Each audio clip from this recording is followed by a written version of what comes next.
Voilà, vous savez tout. Mais ça fait beaucoup en quelques jours. À que dites-vous? Alors, Rose, il me semble assez clair que vous souffrez de dépendance affective. Vous allez chercher à l'extérieur ce qui vous manque à l'intérieur. Je marche à l'envers, quoi. Disons que, symboliquement, à l'intérieur de nous, il y a un parent et un enfant.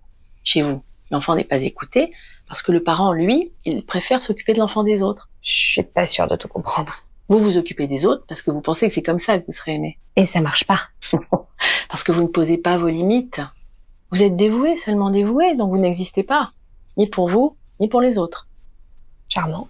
Et votre enfant à l'intérieur, lui, il est en colère. Et comme il est en colère, et que vous ne l'écoutez pas, il fait du bruit. Et comme vous n'assumez pas qu'il est triste, et donc que vous l'êtes, vous faites des blagues, vous jouez au clown. Donc c'est se prendre une baffe par semaine, en fait, la thérapie. On va désamorcer doucement cette défense.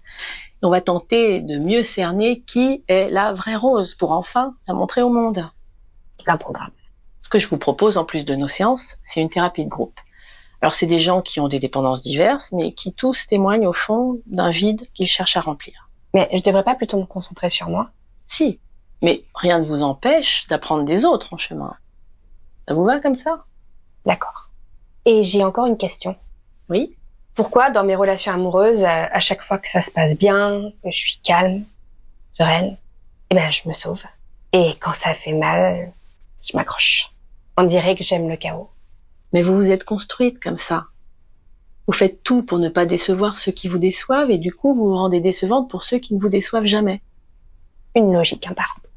Il suffit juste de remettre les choses à l'endroit. Et si j'y arrive pas? Vous ferez une blague. Vous faites pas mal non plus.